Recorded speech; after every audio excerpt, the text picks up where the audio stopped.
बिस्मिल्लाहिर्रहमानिर्रहीम। अस्सलाम वालेकुम डियर स्टूडेंट्स। एनएमडी कैट के ऑनलाइन सेशन के पहले लेक्चर में आप सबको वेलकम करते हैं। आज हमने बात करनी है क्लासिफिकेशन ऑफ ऑर्गेनिक कंपाउंड्स और साथ साथ कुछ ना कुछ डिस्कशन लाजमी हम करेंगे फंक्शनल ग्रुप के हवाले से। चलें फिर बाकायदा लेक्चर को स्टार्ट करते हैं। बात स्टार्ट हो रही है ऑर्गेनिक कंपाउंड से। Organic compounds constitute a major class of compounds overall। दुनिया में जितने भी कंपाउंड्स हैं उनमें से एक बड़ी तादाद ऑर्गेनिक कंपाउंड्स की होती है। ऑर्गेनिक कंपाउंड्स को अगर हम डिफाइन करें तो इस तरह कहा जा सकता है कि the compounds which are either hydrocarbons और देयर डेरिवेटिव्स। तो ऑर्गेनिक कंपाउंड्स होते हैं या तो हाइड्रोकार्बन्स या फिर होते हैं उनके डेरिवेटिव्स। दोनों ही टर्म्स को एक्सप्लेन कर देता हूं।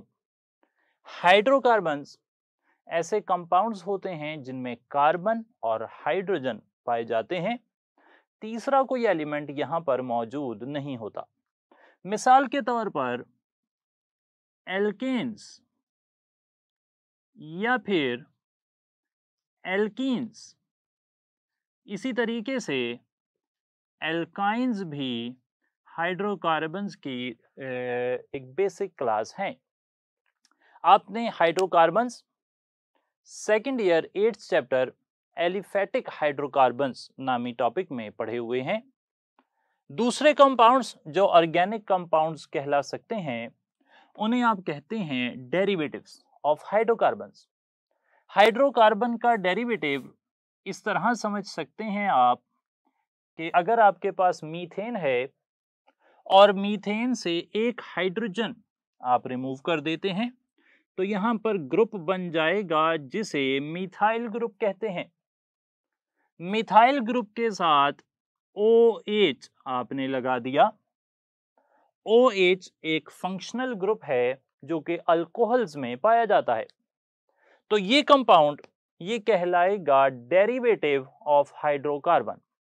तो एक अनऑफिशियल स्टेटमेंट मैं यहां पर कोट कर दूं, हाइड्रोकार्बन्स का एक या दो या तीन या ज्यादा हाइड्रोजन निकालकर अगर आप उनकी जगह पर कोई और एटम या ग्रुप ऑफ एटम्स लगा देंगे, रिपीट कर लेता हूं, हाइड्रोकार्बन्स के अंदर कार्बन के साथ हाइड्रोजन लगा है, आप हाइड्रोजन को हटाकर एक को भी हटा सकते हैं, दो को हटा सकते हैं, तीन को हटा सकते हैं और उन्हें हटाकर आप उसकी जगह कोई और एटम और ग्रुप ऑफ एटम लगा देते हैं।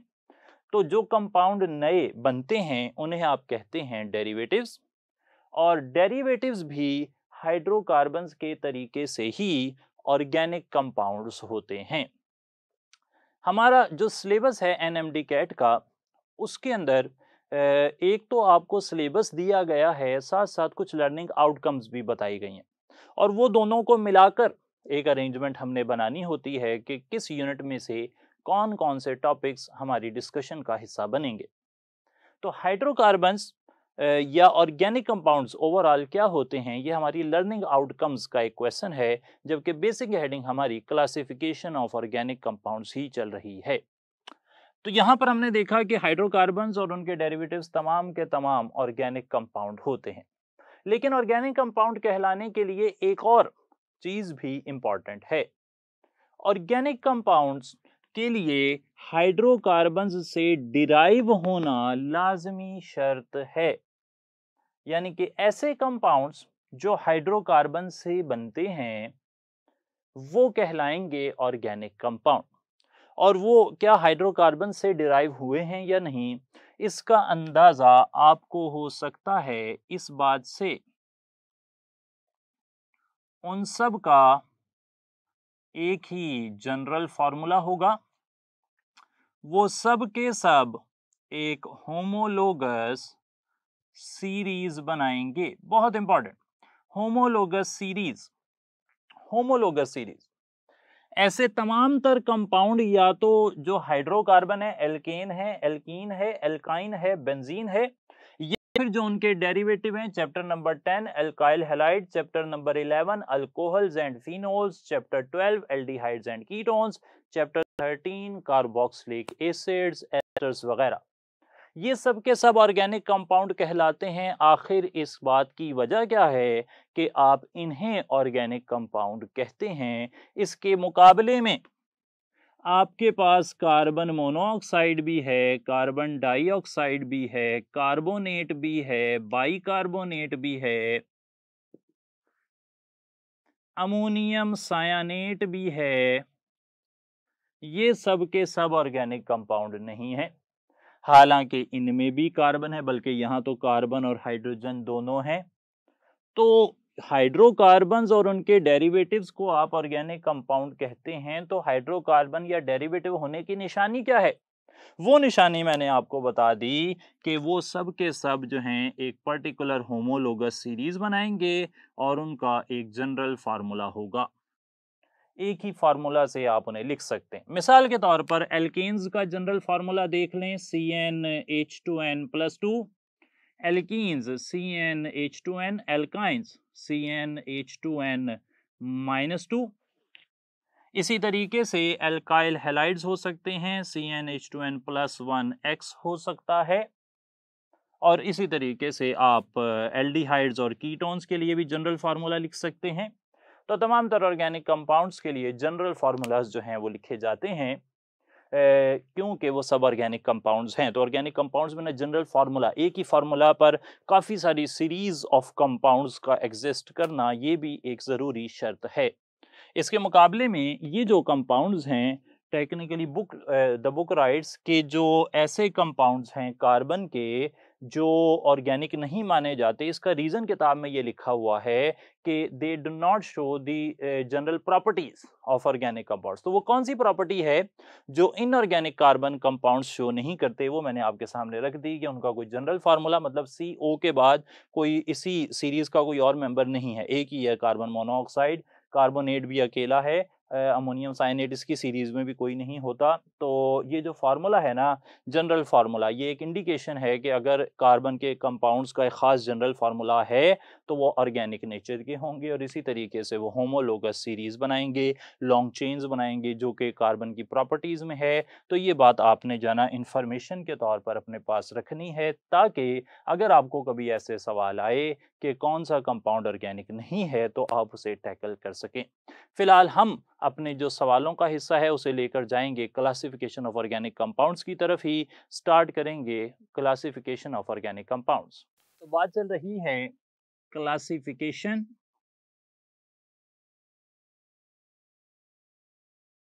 ऑफ ऑर्गेनिक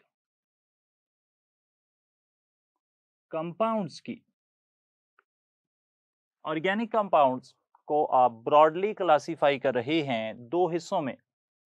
ऑर्गेनिक कंपाउंड्स हो सकते हैं ओपन चेन कंपाउंड्स या फिर हो सकते हैं closed chain compounds. Organic compounds या तो ओपन चेन होंगे, यानी कि उनके अंदर all the carbon atoms are linked in a straight chain और इन ब्रांचेस।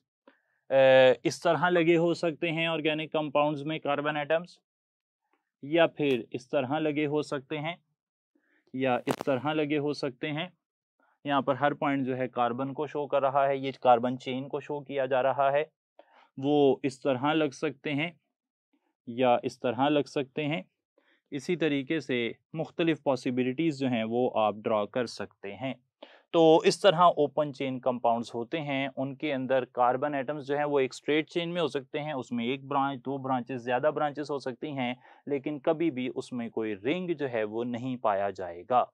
एक बात याद रहे कि जो ओपन चेन कंपाउंड्स हैं वो आगे फर्दर सब डिवाइडेड हैं दो हिस्सों में। एक को आप कहते हैं कि ये स्ट्रेट चेन कंपाउंड्स हैं, फर्दर अगर मैं क्लासिफिकेशन करूं तो वो हो जाएंगे स्ट्रेट चेन कंपाउंड्स, और दूसरे वाले हो जाएंगे branched chain compounds, straight chain और ब्रांच चेन कंपाउंड्स।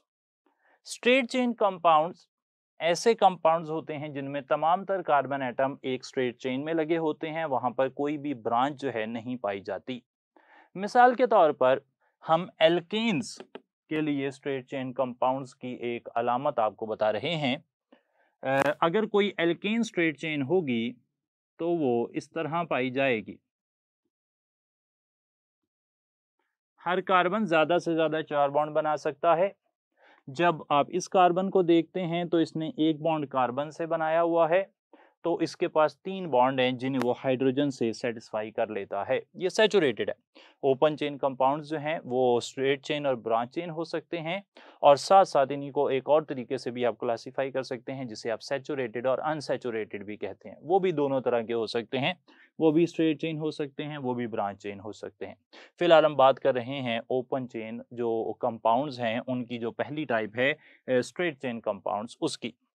अच्छा, जो कार्बन दरमियान में होंगे उसने दोनों तरफ कार्बन से बॉन्ड बनाया होगा, उसके साथ 2 हाइड्रोजन होंगे। इसी तरीके से ये एन ब्यूटेन है, स्ट्रेट चेन वालों को एन लिखा जाता है कॉमन नेम्स में। और इसके मुकाबले में एक और भी मैं कंपाउंड बना रहा हूँ, वो है आइसोब्यूटेन। और आइसोब्यूटेन के अंदर आप देख सकते हैं कि एक ब्रांच पाई जा रही है। तो स्ट्रेट चेन कंपाउंड में हमने एग्जांपल दी एन ब्यूटेन की। और यहाँ पर हम जो समझाना चाह रहे हैं वो एंटीटेस्ट के हवाले से ये बात है कि आपको जो चीज़ें जो आपने एफएससी में देखी हैं उन्हें आपको डिफरेंट एंगल से देखना पड़ेगा। सही जनाब, मिसाल के तौर पे ये हिस्सा देखें। स्ट्रेट चेन कंपाउंड अगर सैचुरेटेड कंपाउंड हो तो उसके अंदर आपको CH3 जो है वो नजर आ रहे हैं। आप देख सकते हैं कि यहाँ पर CH3 की तादाद कितनी है। इसी तरीके से यहाँ पर देख लें, एक ब्रांच चेन कंपाउंड हमने आपके सामने रखा है। कुछ MCQ देख लेते हैं इसी हिस्से को मेंशन करते हुए, ताकि आपका आइडिया क्लियर हो कि हमें सवालात जो हैं वो किस तरह इसी इंफॉर्मेशन को, जो कि आप काफ़ी दफ़ा टेक्स्ट बुक में देख चुके हैं, उसे किस तरीके से जो है वो पूछा जा सकता है। तो क्वेश्चन कोट करते हैं। इन saturated straight chain compound, A, CH3 is at the middle, B, CH3 may be at middle or terminal position। तीसरा ऑप्शन बना लेते हैं, CH2 may be at middle or terminal position। और लास्ट ऑप्शन बना लेते हैं, CH3 is always at the terminal position। तो ये इंफॉर्मेशन आपसे पूछ ली जाती है अगर आपने पढ़ा हुआ है कि स्ट्रेट चेन कंपाउंड्स क्या होते हैं। अब हमने उसे एक क्वेश्चन की शक्ल में आपसे पूछा कि अगर कोई सैचुरेटेड शर्त है, सैचुरेटेड क्वेश्चन में पूछा गया है कि अगर कोई सैचुरेटेड कंपाउंड है, तो जब कोई सैचुरेटेड कंपाउंड होता है तो इसका मतलब है कि बात हो रही है जो आपके पास सिंगल बॉन्ड वाले कंपाउंड हैं, एल्केन्स की बात चल रही है। सैचुरेटेड स्ट्रेट चेन हाइड्रोकार्बन है कोई कंपाउंड, या हाइड्रोकार्बन लिख लेते हैं फॉर एग्जांपल। तो कोई स्ट्रेट चेन हाइड्रोकार्बन है आपके पास, और उसमें कौन सी स्टेटमेंट जो है वो यहाँ पर सही है। पहली स्टेटमेंट देखते हैं, CH3 is at the middle. क्या CH3 किसी स्ट्रेट चेन हाइड्रोकार्बन में मिडल में आ सकता है, क्या यहाँ पर आ सकता है? तो हमने कहा कि ऐसा तो नहीं हो सकता, क्योंकि अगर ऐसा है तो फिर जब कार्बन CH3 की फॉर्म में होगा तो उसके 3 बॉन्ड बने होंगे, और अगर वो मिडल में है तो उसे अपने दोनों तरफ कार्बन से बॉन्ड बनाने पड़ेंगे, 3 बॉन्ड उसके कार्बन से। जस्ट इमेजिन कि if it were A CH3 तो इसके बॉन्ड 3 और 2 5 हो जाते, जबकि 5 बॉन्ड जो हैं वो अलाउड नहीं है। परमिटेड नहीं है। तो फिर यानी कि CH3 जो है वो मिडल पर नहीं हो सकता। बी ऑप्शन देखें, CH3 may be eight middle, again may be भी नहीं है, CH3 तो मिडल में हो ही नहीं सकता, क्योंकि अगर वो मिडल में होगा तो फिर वैलेंसी कार्बन की जो है वो ओवर हो जाएगी, ज़रूरत से ज़्यादा हो जाएगी। तो अल्फा और बीटा जो हैं वो यहाँ पर सही नहीं है। चार्ली देखते हैं, CH2 may be eight middle और एट टर्मिनल पोजीशन। टर्मिनल कहते हैं कोने को, आखिरी हिस्से को। अच्छा, अब वो कहता है कि क्या CH2 मिडल में या टर्मिनल दोनों पोजीशंस पर हो सकता है, तो हमने कहा ये भी नहीं हो सकता। वो मिडल में तो हो सकता है, डेफिनेटली हो सकता है, क्योंकि अगर CH2 मिडल में है तो उसने हाइड्रोजन से 2 बॉन्ड बनाए हैं और उसके पास 2 वैलेंसीज अभी भी फ्री हैं, तो वो 4 हो सकती हैं। लेकिन अगर CH2 टर्मिनल पोजीशन पर चला जाएगा, for example if it were A CH2, तो कार्बन के 2 बॉन्ड हाइड्रोजन से बने हुए हैं, एक तीसरा बॉन्ड उसने कार्बन से बना लिया, ये तो बॉन्ड हो गए 3। बॉन्ड होने कितने चाहिए? 4। तो 4 बॉन्ड तो यहाँ पर नहीं पूरे हो रहे, कार्बन की वैलेंसी सेटिस्फाइड नहीं है, तो हम कहेंगे कि CH2 जो है वो भी टर्मिनल पोजीशन पर नहीं हो सकता। आखिरी ऑप्शन देख लें, CH3 is always at the terminal position, और ये बिल्कुल सही बात है कि जब कोई स्ट्रेट चेन सैचुरेटेड हाइड्रोकार्बन होता है तो उसमें CH3 हमेशा टर्मिनल पोजीशन पर होता है। तभी तो 3 बॉन्ड हाइड्रोजन से बनाकर उसके पास सिर्फ 1 बॉन्ड बनाने की गुंजाइश है, और वो बॉन्ड वो बना लेता है। कार्बन से एक ही साइड पर बॉन्ड बनाना है तो उसकी वैलेंसी सेटिस्फाइड रहेगी। तो आपने देखा कि किस तरह ये इंफॉर्मेशन ऐसे पूछी जा सकती है। आगे बात चल रही है क्लोज्ड चेन कंपाउंड्स की। Closed chain compounds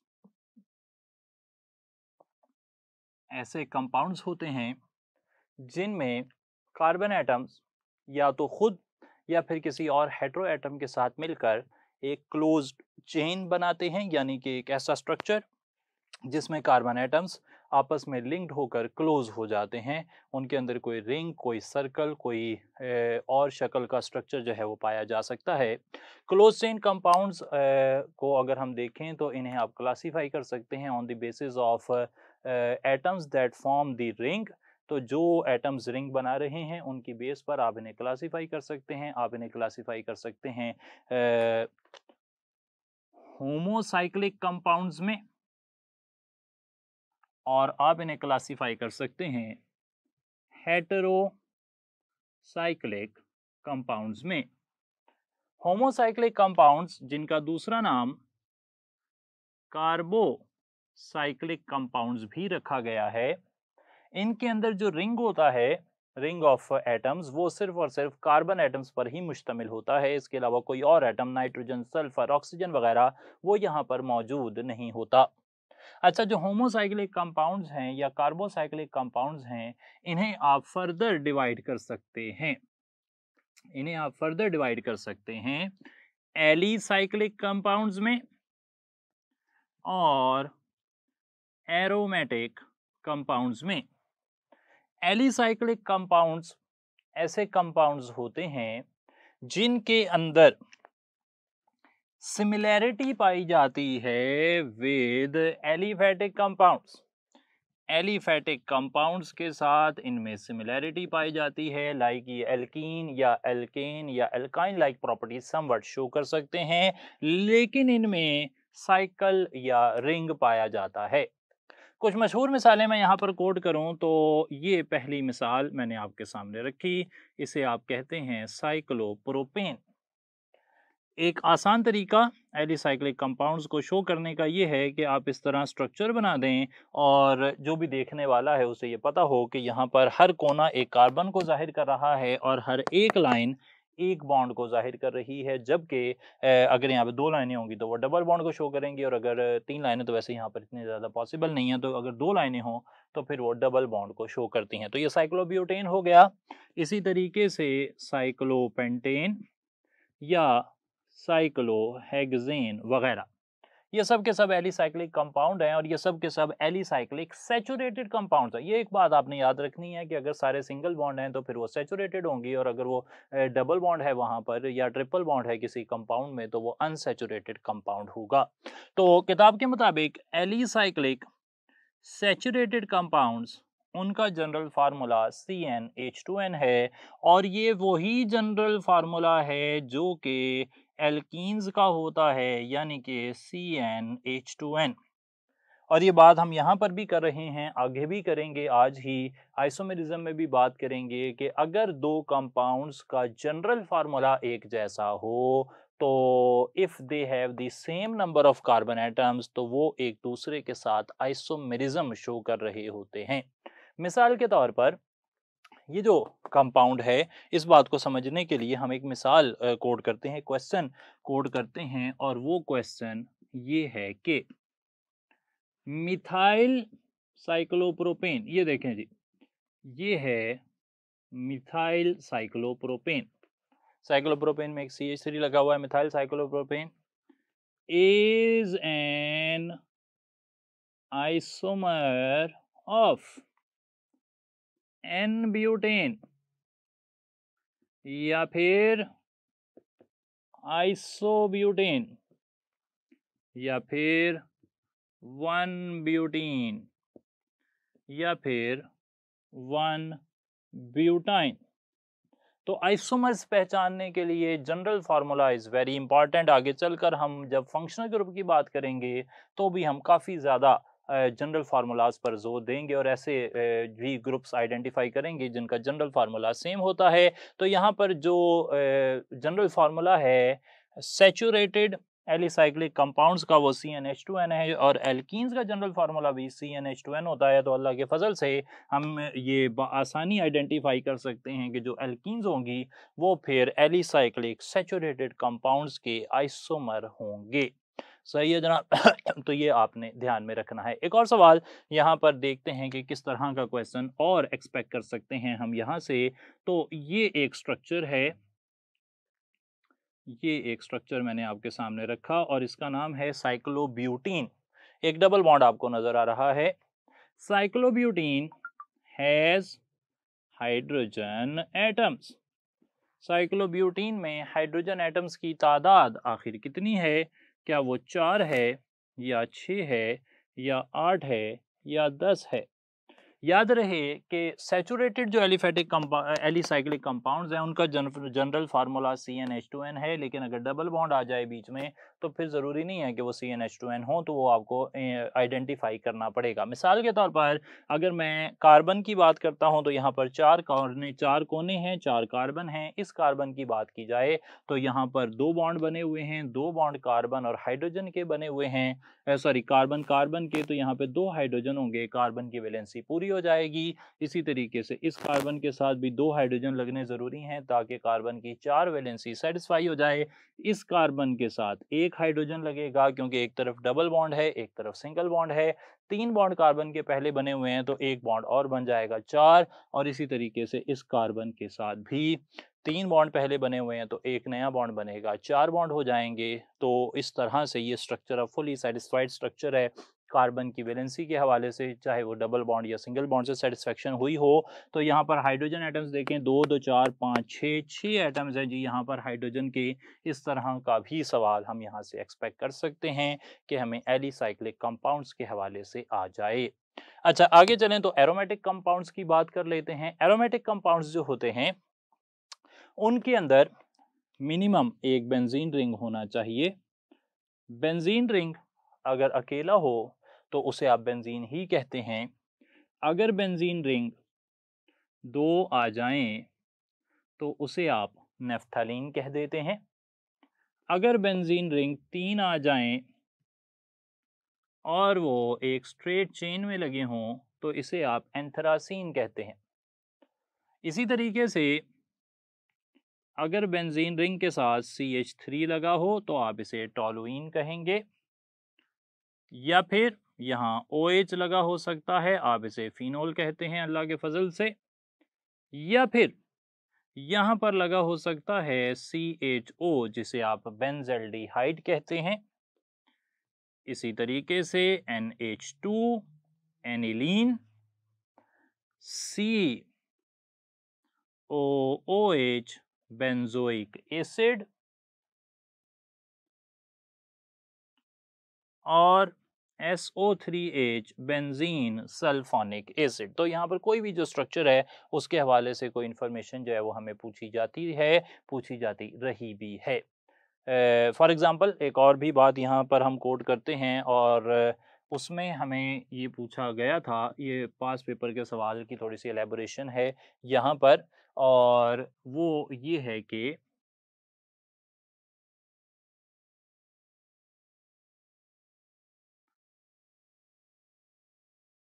OH, Br, Br, Br.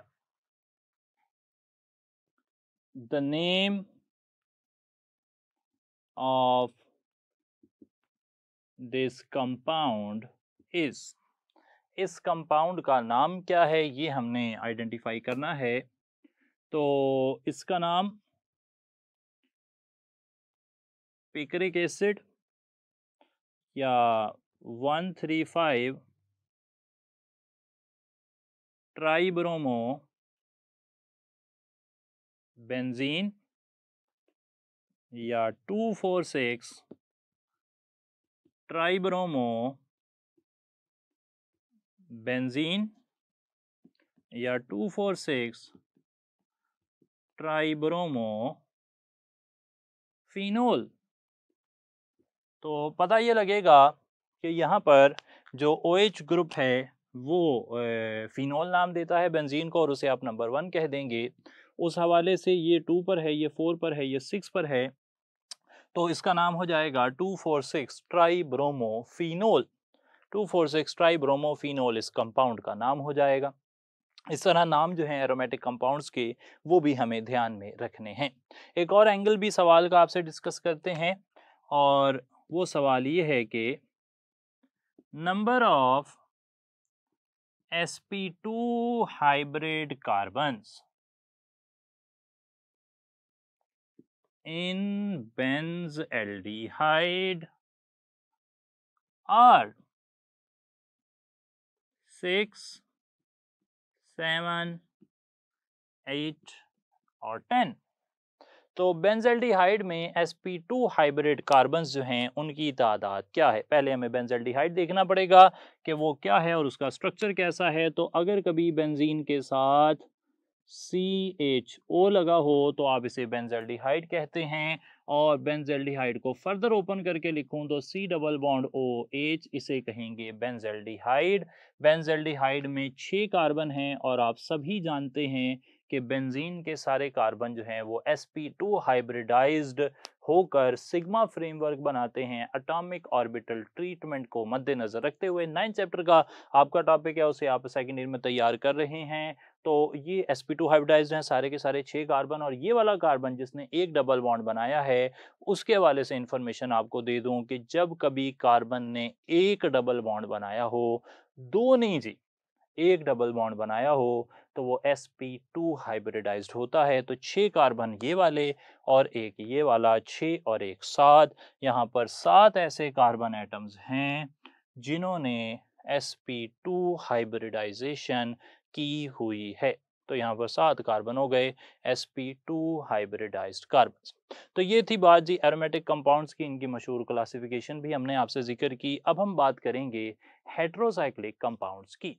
आगे चलते हुए हेट्रोसाइक्लिक कंपाउंड्स की बात चल रही है, यानी कि ऐसे रिंग कंटेनिंग कंपाउंड्स जिनमें रिंग के अंदर ना सिर्फ कार्बन एटम्स मौजूद होते हैं बल्कि कोई हेट्रो एटम भी होता है। लाइक नाइट्रोजन हेट्रो एटम हो सकता है, सल्फर हेट्रो एटम हो सकता है, ऑक्सीजन हेट्रो एटम हो सकता है।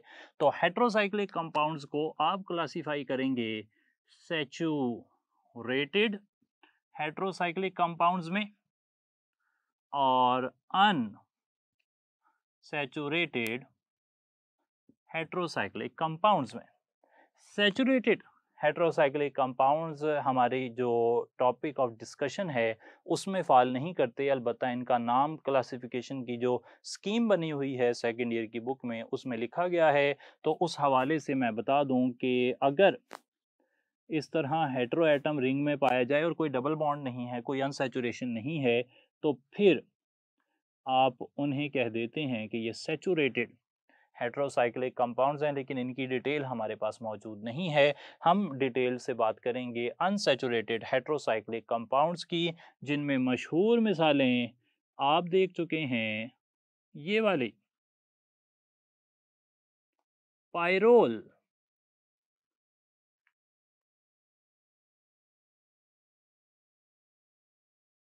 Furan,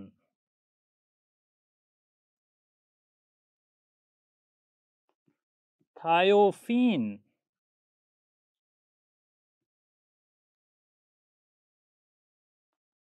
pyridine. तो यहाँ पर हेटेरो एटम्स हैं नाइट्रोजन, ऑक्सीजन, सल्फर, नाइट्रोजन वगैरह। ये भी बात याद रहे कि अनसैचुरेटेड हेटेरोसाइक्लिक कंपाउंड्स, इनको आगे आप क्लासिफाई कर सकते हैं एक एज एरोमेटिक कंपाउंड्स और two as non aromatic compounds. यहाँ पर अब एक बात नई जो है वो सीखने को मिलती है हमें कि जो हेटेरोसाइक्लिक कंपाउंड्स हैं वो भी एरोमेटिक हो सकते हैं। तो मैं यहाँ बताता चलूँ कि जो वर्ड एरोमेटिक है, एरोमेटिक की एक हिस्टोरिकल ग्राउंड्स हैं और एक थोड़ी सी इसकी जाना आप कह सकते हैं साइंटिफिक ग्राउंड्स हैं। तो हिस्टोरिकल ग्राउंड्स ये कहती हैं, जो कि चैप्टर नंबर 9 सेकंड ईयर में हमें सुनने को मिलता है कि स्टार्ट में जो कंपाउंड ऐसे मिले जिनके अंदर कोई स्मेल थी उनको एरोमेटिक कहा गया। फ्रेग्रेंस या फ्रेग्रेंट से रिलेटेड वर्ड है। और बाद में क्लासिफिकेशन ये बनी कि बेंजीन और उसके डेरिवेटिव्स को एरोमेटिक कंपाउंड्स कहा जाता है। ये जो क्लासिफिकेशन है ये इसकी रूट्स जो हैं वो हिस्टोरिकल हैं, यानी कि हिस्ट्री बेस्ड हैं। और लेकिन साथ जो जदीद साइंटिफिक एरोमेटिक की डेफिनेशन है, इस टर्म की डेफिनेशन एरोमेटिक की, वो ये है कि ऐसे कंपाउंड्स जिनके अंदर डबल बॉन्ड हो, फिर सिंगल बॉन्ड हो, फिर डबल बॉन्ड हो, या फिर डबल बॉन्ड हो, सिंगल बॉन्ड हो, फिर लोन पेयर हो। मिसाल के तौर पर आप पायरोल को देखें। पायरोल में डबल बॉन्ड है, फिर सिंगल बॉन्ड है, फिर डबल बॉन्ड है, ये देखें, फिर सिंगल बॉन्ड है, उसके बाद फिर सिंगल बॉन्ड है, दो सिंगल बॉन्ड आ गए। अल्टरनेट डबल सिंगल बॉन्ड तो है ही नहीं यहाँ पर। तो डबल सिंगल सिंगल, ये तो दो सिंगल इकट्ठे आ गए। तो जब आप इसका स्ट्रक्चर किताब में देखते हैं तो स्ट्रक्चर ऐसे बना हुआ है जनाब। स्ट्रक्चर ऐसे बना हुआ है, गोल दायरा वही डाला हुआ है वो जो एरोमेटिक का गोल दायरा है। तो इसमें तो डबल सिंगल सिंगल, ये तो अल्टरनेट डबल सिंगल बॉन्ड का कंसेप्ट नहीं है यहाँ पर। तो फिर इसमें एरोमेटिक वाला गोल दायरा क्यों डला हुआ है? क्योंकि नाइट्रोजन के पास लोन पेयर है और ये वाली एरोमेटिक की शर्त पूरी हो रही है। Double single lone pair, single double lone pair, single double bond, double bond single bond lone pair, ये भी एरोमेटिक की जो अप्लाइड डेफिनेशन है उसमें फॉल कर रहा है। तो एरोमेटिक वर्ड क्योंकि मेंशन्ड है हमारी जो क्लासिफिकेशन की स्कीम बनी हुई है एफएससी की बुक में कि हेटेरोसाइक्लिक कंपाउंड्स भी एरोमेटिक हो सकते हैं, तो उसको समझाने के लिए मैंने ये बता दिया कि एक ये कंडीशन है एरोमेटिसिटी की, और एक और कंडीशन जो है एरोमेटिक होने की वो ये है कि जिस कंपाउंड के बारे में हम ये डाउट कर रहे हैं कि वो एरोमेटिक होगा उसका स्ट्रक्चर जो है वो प्लेनर होना चाहिए। तो प्लेनर स्ट्रक्चर अगर किसी कंपाउंड का है, ये सब प्लेनर स्ट्रक्चर है और इन सब के अंदर double bond single bond, double bond single bond, lone pair वाली जो कंडीशन है वो पूरी हो रही है। इस वजह से ये सब के सब एरोमेटिक हैं, हेटेरोसाइक्लिक एरोमेटिक कंपाउंड हैं। और अगर ये शर्त पूरी ना हो रही होती तो फिर ऐसे कंपाउंड भी हैं जो कि नॉन एरोमेटिक होंगे। तो ये एक थोड़ी-सी आगे की बात हमने यहाँ पर समझ ली ताकि वो एरोमेटिक वर्ड जो है उसकी एक्सप्लेनेशन हो जाए और कोई भी चीज़ जो है वो अनएक्सप्लेन्ड ना रह जाए जो हमें ज़हन में डाउट जो है वो हमारे क्रिएट करे। अच्छा चलें फिर यहाँ पर कुछ सवाल देख लेते हैं हेटेरोसाइक्लिक एरोमेटिक कंपाउंड्स के हवाले से। और हेटेरोसाइक्लिक कंपाउंड्स के हवाले से हम देख रहे हैं पहला सवाल ये कि which of these can be classified as heterocyclic compound? Alpha option देख रहे हैं NH2 लगा हुआ है यहाँ पर।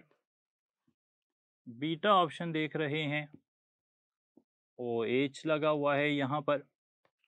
चार्ली ऑप्शन देख रहे हैं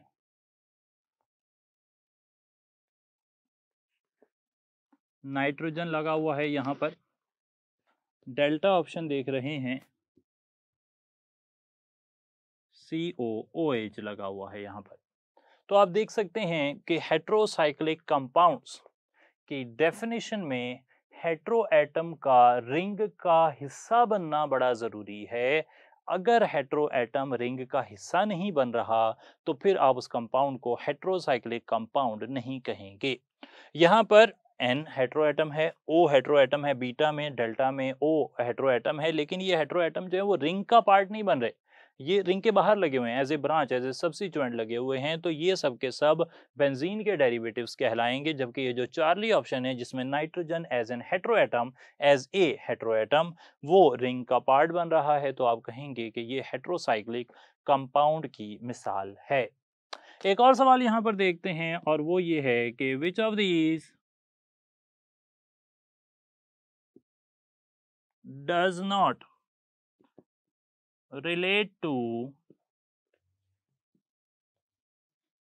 heterocyclic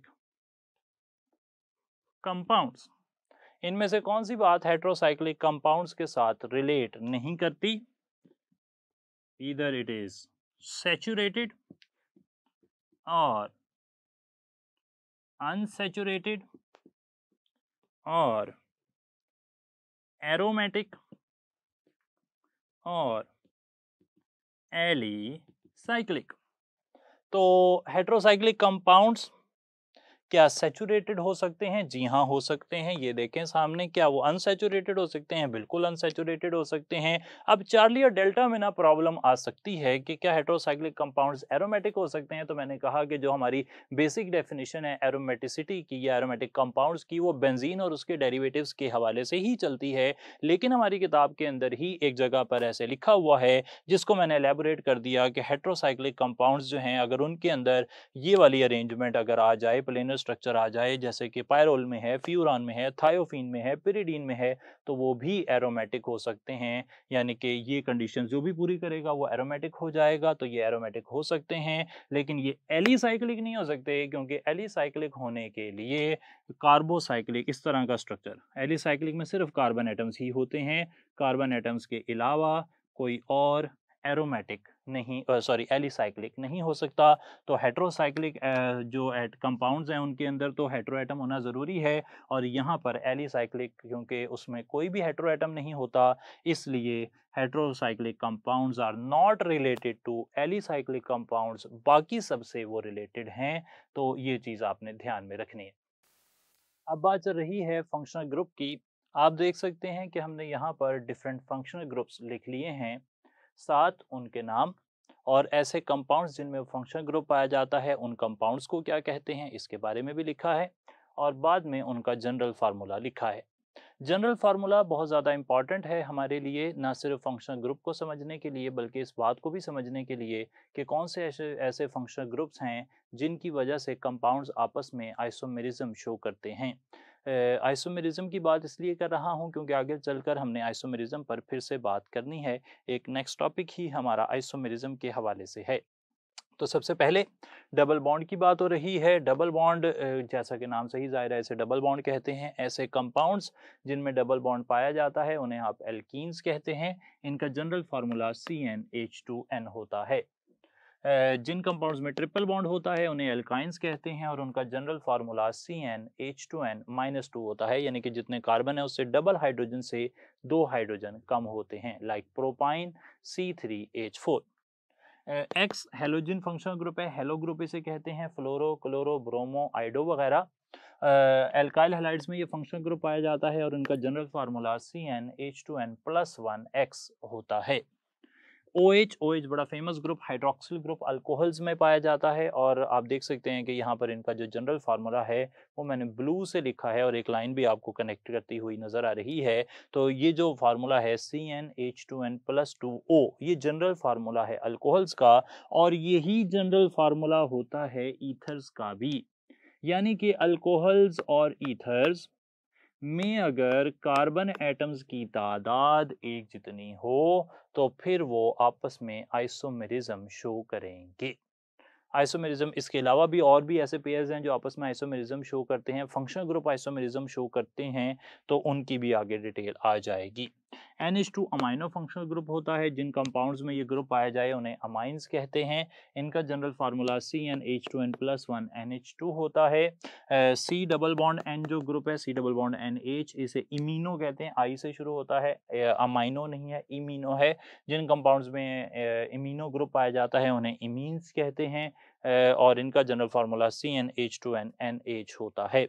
आगे चल रहे हैं हम। ये जो ग्रुप है CHO, इसे ना एल्डिहाइड ग्रुप तो कहते हैं आम जबान में, लेकिन इसका ज्यादा अच्छा नाम जो है वो फॉर्माइल ग्रुप है। और फॉर्माइल ग्रुप जिन कंपाउंड्स में होता है उन्हें आप नाम देते हैं कि ये एल्डिहाइड्स हैं। अच्छा, जो एल्डिहाइड्स हैं इनका जनरल फार्मूला अगर हम देखते हैं तो हमें पता लगता है कि CN, बल्कि हम मार्कर जो है वो थोड़ा सा डिफरेंट यूज करते हैं ताकि यहाँ पर भी क्योंकि इन्होंने isomerism, functional group isomerism show करना होता है, तो यहाँ पर हम कह देते हैं कि CnH2nO, CnH2nO। For example CH2O formaldehyde का फार्मूला है, या एसिटल्डिहाइड CH3CHO, उसमें भी जितने कार्बन है उससे डबल हाइड्रोजन यहाँ पर होते हैं और एक ऑक्सीजन एटम होता है। अच्छा, जो C double bond O group है इसे कहते हैं कार्बोनाइल ग्रुप, और जिन कंपाउंड्स में ये ग्रुप पाया जाता है उन्हें आप कीटोन्स कह देते हैं। कीटोन्स का जनरल फॉर्मूला भी एल्डिहाइड्स के तरीके से ही CnH2nO होता है, यानी कि ये दोनों भी आपस में फंक्शनल ग्रुप आइसोमेरिज्म शो करते हैं। तो आगे की तरफ चल पड़ते हैं। ये जो ग्रुप है COCl, ये जिन कंपाउंड्स में पाया जाता है उन्हें आप एसिड क्लोराइड कहते हैं, कंपाउंड को भी एसिड क्लोराइड्स ही कहते हैं।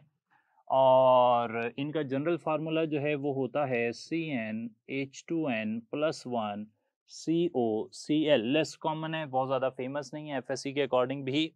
और CONH2 ये जो है ये अमाइड लिंकेज है, जिन कंपाउंड्स में पाया जाता है अगेन उन्हें भी अमाइड ही कहते हैं, एसिड अमाइड्स कहते हैं।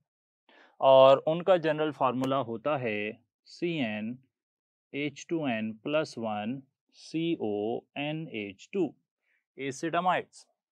इसके बाद आ जाता है ये वाला लिंकेज, और इस लिंकेज को एस्टर लिंकेज कहते हैं। जिन कंपाउंड्स में एस्टर लिंकेज पाया जाए उन्हें आप एस्टर्स कहते हैं। एस्टर्स जो होते हैं उनका जनरल फार्मूला अगर हम लिखें तो एस्टर्स का जनरल फार्मूला होगा CnH2nO2, CnH2nO2।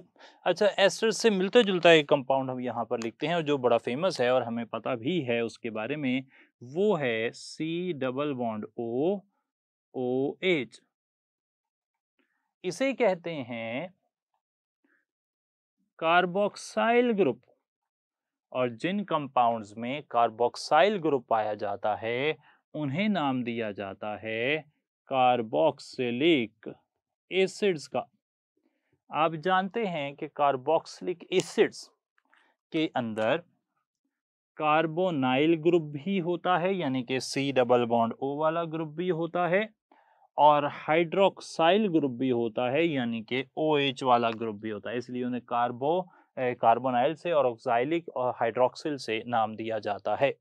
इनके जनरल फार्मूला देखें तो इनका जनरल फार्मूला भी CnH2nO2 ही होता है, यानी कि ये दोनों भी आपस में फंक्शनल ग्रुप आइसोमेरिज्म शो करते हैं। आखिर में SH जो है इसे मरकेप्टो ग्रुप कहते हैं। जिन कंपाउंड्स में मरकेप्टो ग्रुप हो उन्हें मरकेप्टान्स कहा जाता है, और मरकेप्टन्स जो हैं इनका फार्मूला CnH2n+1 SH होता है। आगे चल पड़े CN, इसे सायनो ग्रुप कहते हैं। जिन कंपाउंड्स में सायनो ग्रुप पाया जाए उन्हें नाइट्राइल्स कहा जाता है, उन्हें आप कहते हैं कि ये नाइट्राइल हैं। नाइट्राइल्स का जनरल फार्मूला CnH2n+1 Cn है। इसके बाद NO2 को नाइट्रो ग्रुप कहा जाता है। जिन कंपाउंड्स में ये पाया जाए ग्रुप उन्हें भी नाइट्रोबेंजीन, नाइट्रोमीथेन वगैरह इस तरह के उनके नाम रखे जाते हैं। और इनका जनरल फार्मूला CnH2n+1 NO2 होता है। तो आपकी स्क्रीन पर इस वक्त ये सारे ही स्ट्रक्चर्स मौजूद हैं, आप स्क्रीनशॉट ले सकते हैं। उसको अपने पास रिकॉर्ड में रखने के लिए एक फ़ाइल बना लें जहाँ पे आप अहम स्क्रीनशॉट जो एज सच आप अपने लैपटॉप से या मोबाइल की स्क्रीन से लेते हैं उन्हें वहाँ पर सेव कर लें। या फिर आप इन्हें लिख भी सकते हैं, जैसा कि साथ साथ लिखना एक अच्छा ऑप्शन होता है। तो अब हम कुछ सवालात देखेंगे फंक्शनल ग्रुप के हवाले से, और उनसे हम यहाँ पर जो इन्फॉर्मेशन आपको बताई गई है उसको चेक करने की कोशिश करेंगे कि जो इन्फॉर्मेशन आपके पास हमने आप तक पहुँचाई है, क्या आपको उसकी अंडरस्टैंडिंग अभी तक हुई है या नहीं। बात चल रही है कुछ एमसीक्यूज की with respect to functional group. सबसे पहले, which of these compounds has the have the same general formula? कौन सा ऐसा पेयर है कंपाउंड्स का जिनका जनरल फार्मूला सेम होगा? ऑप्शन है asters and ethers, aldehydes and ketones, acid chlorides and amides, या फिर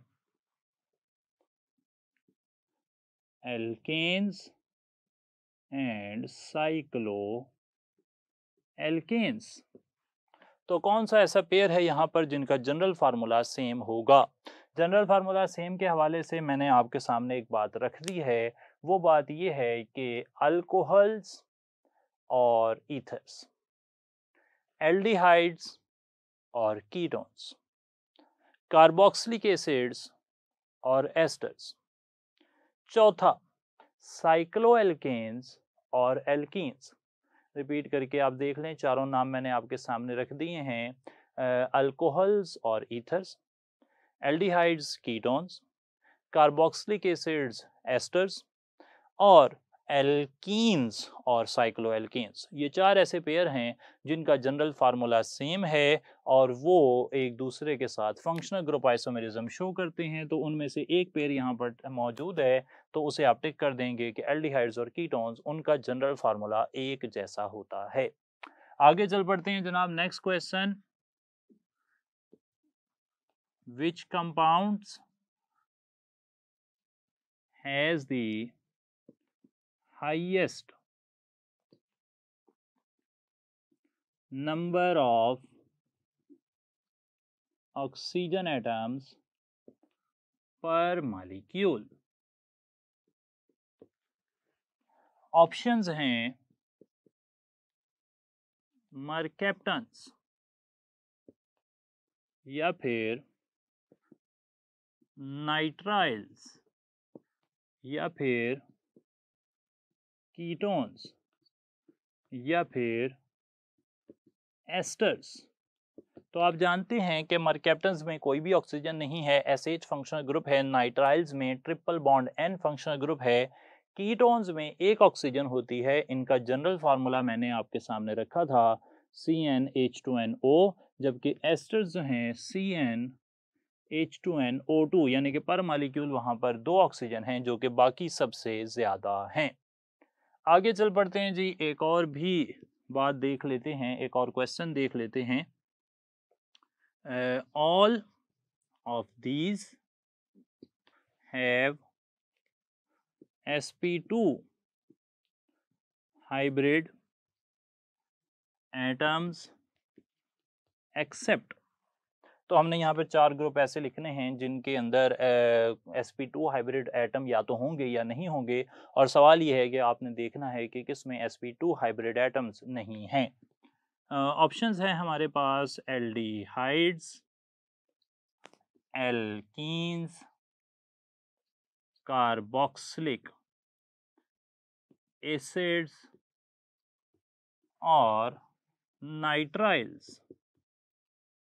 तो आप देख सकते हैं कि जो एल्डिहाइड्स हैं इनमें C डबल बॉन्ड O है। मैंने थोड़ी देर पहले कहा कि अगर कभी कार्बन एक डबल बॉन्ड बनाए, कार्बन एक डबल बॉन्ड बनाए, कार्बन एक डबल बॉन्ड बनाए, तो वहाँ पे सिर्फ एक, दो नहीं, अगर एक डबल बॉन्ड उसने बनाया है तो वो sp2 हाइब्रिडाइज्ड होगा। लेकिन अगर वो ट्रिपल बॉन्ड बना ले तो फिर वो हो जाएगा sp हाइब्रिडाइज्ड कार्बन। सही है जनाब, sp हाइब्रिडाइज्ड कार्बन। तो नाइट्राइल्स में sp हाइब्रिडाइजेशन है, sp2 नहीं है। टिक कर लें, टिक कर लें, ये भी टिक हो गया। चलें एक और क्वेश्चन देखते हैं। Minimum number of sp hybrid carbons in alkyne are. कोई एल्काइन है, उसमें sp हाइब्रिड कार्बन जो हैं वो कम से कम अगर कहीं हो, फॉर एग्जांपल सबसे छोटा आप कोई एल्काइन देख लें, उसकी भी बात करें तो उसमें सबसे कम जो sp हाइब्रिड कार्बन हैं वो कितने हो सकते हैं।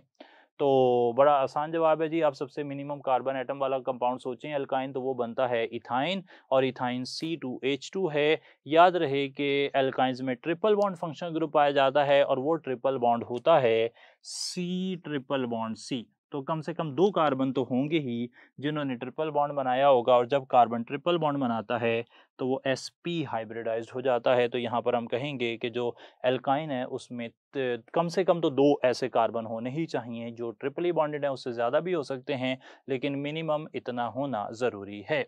इसी तरीके से एक और क्वेश्चन देखते हैं। Which of these